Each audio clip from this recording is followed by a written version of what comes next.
When you spend enough time around a narcissistic woman, a subtle but consistent pattern begins to reveal itself. No matter where the conversation starts, it somehow finds its way back to her. Her feelings, her experiences, her struggles, her victories. First, this can feel like confidence or openness, but psychologically, something deeper is at work. What you are witnessing is not simple self-expression, but an unconscious attempt to stabilize a fragile inner world. Carl Jung spoke often about the ego's need to protect itself when the self is underdeveloped. In this case, constant self-focus becomes a defense, not a personality quirk. You may notice that when you speak about your own challenges, she listens just long enough to respond with a story of her own. Your emotions are acknowledged briefly, then quietly displaced. This is not always intentional or malicious. In many cases, she genuinely believes she is connecting. But true connection requires the ability to step outside oneself, and that is precisely where the narcissistic structure struggles. Attention, for her, is not shared space. It is emotional currency. Over time, this imbalance creates a psychological hierarchy. Your role becomes that of an audience, rather than an equal participant. You may find yourself choosing your words carefully, sensing that too much focus on yourself creates discomfort or disinterest. Jung would describe this as a one-sided relationship between the persona and the mirror it requires. She does not relate to you as a separate individual, but as a reflection that confirms her existence. The danger is subtle but profound. When everything revolves around one psyche, the other slowly disappears.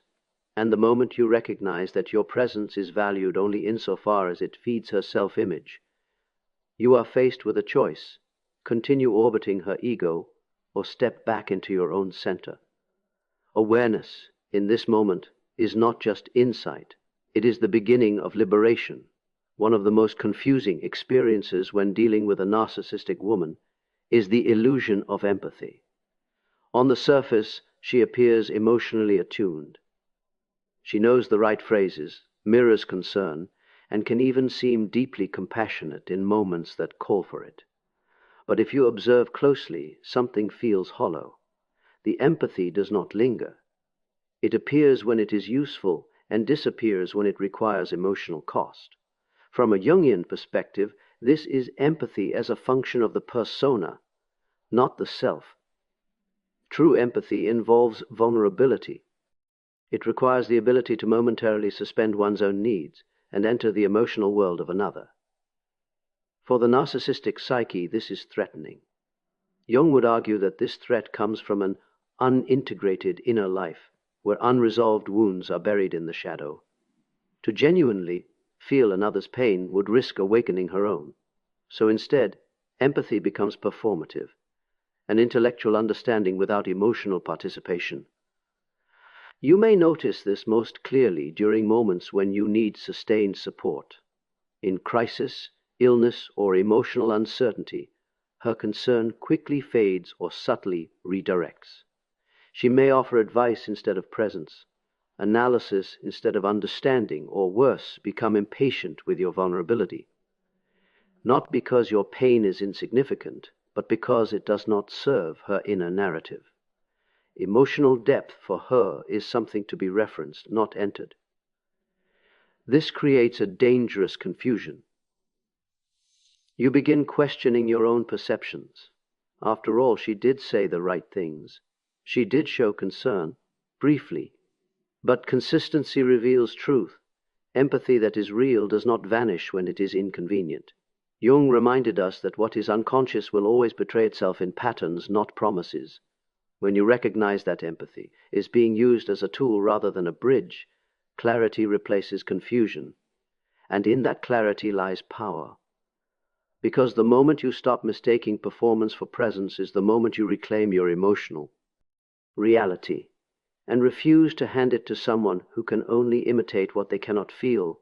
Another pattern emerges once you begin to understand what truly fuels the narcissistic psyche: an unrelenting hunger for validation. Praise, attention, admiration These are not occasional desires, they are emotional necessities. Without them, an inner emptiness begins to surface. Carl Jung described this as a weak connection to the authentic self, where external affirmation is required to hold the ego together. What appears as confidence is often the opposite, a structure built on constant reinforcement. You may notice that appreciation is never quite enough. Compliments are received but quickly forgotten, as though they evaporate on contact. Silence, neutrality, or emotional independence are experienced not as normal human states, but as rejection. In response, her behavior subtly shifts. She may become irritable, withdrawn, or suddenly critical. This is not moodiness, it is psychological dependence. Validation functions like oxygen. Without it, anxiety rises and control mechanisms activate. Over time, this dynamic pulls you into a quiet role you never consciously agreed to play. You become a source, a stabilizer, someone responsible for maintaining her emotional equilibrium. You may find yourself offering reassurance preemptively, sensing tension when admiration is not sufficiently expressed. Jung would see this as a form of unconscious possession, where one person's ego quietly recruits an other to serve its survival. The cost of this arrangement is high. The more you validate her, the less room there is for your own emotional truth. Your needs begin to feel secondary, even intrusive. And the irony is this: no amount of admiration ever resolves the insecurity beneath the surface. The hunger remains because it was never yours to satisfy. The moment you realize that validation is being extracted rather than shared, you regain agency. You are no longer reacting, you are choosing. And that choice is simple but profound. Either continue feeding a bottomless void, or step back and invest your energy where mutual recognition, not emotional dependency, defines the connection. At a certain point, you begin to notice that accountability feels impossible in her presence. Even the smallest concern, expressed calmly and without accusation, is met with defensiveness. What should be a simple moment of reflection turns into justification, denial, or reversal. In the narcissistic psyche, responsibility is not a neutral concept. It is experienced as a threat. Carl Jung understood this well. To take responsibility requires confronting the shadow, and for someone whose identity depends on a carefully maintained self-image, that confrontation feels unbearable. Rather than acknowledging a mistake, she may reinterpret events entirely. Words are reframed, intentions rewritten, and suddenly you find yourself explaining something you were certain had happened. This is not always a company. Insidious manipulation. Often it is an unconscious survival strategy. The ego protects itself by projecting fault outward, preserving the illusion of inner coherence. Jung warned that what we refuse to face within ourselves will be encountered as fate in our relationships. Over time, this pattern leaves you carrying emotional weight that was never yours. You may apologize just to restore peace, even when you know you did nothing wrong. You may begin questioning your memory, your tone, even your motives. This erosion of self-trust is one of the most damaging effects of prolonged exposure to narcissistic dynamics. Accountability is replaced by control, and dialogue is replaced by defense. What is crucial to understand is that growth cannot exist where responsibility is forbidden. Without the capacity to say, "I was wrong," there is no learning, no repair, no evolution. Jung believed individuation begins the moment a person stops blaming the world and turns inward. The narcissistic structure resists this step at all costs. When you recognize that every concern becomes a battle, clarity arrives. You are no longer dealing with misunderstanding. You are confronting avoidance. And in that realization lies a powerful decision. Either continue absorbing blame that was never yours, or step away and protect your psychological integrity. Awareness is not confrontation. It is self-respect. One of the clearest moments of revelation comes when you begin to set boundaries. Nothing dramatic, just small, reasonable limits around your time, your energy, or your emotional availability. And yet, the response feels disproportionate. Where there was once warmth, there is distance. Where there was charm, there is tension. For a narcissistic woman, boundaries are not experienced as healthy differentiation. They are felt as rejection. Carl Jung would describe this as an ego that has not learned where it ends and another begins. A boundary quietly asserts that you are a separate psychological entity, not an extension of her emotional world. And this is precisely what destabilizes the narcissistic structure. You may notice subtle control tactics emerging. Guilt disguised as concern, disappointment framed as hurt, or silence used as punishment. These behaviors are not random. They are attempts to restore a familiar dynamic, where access to you was assumed rather than negotiated. What makes this particularly confusing is that the boundary itself is rarely discussed. Instead of open dialogue, the emotional atmosphere shifts.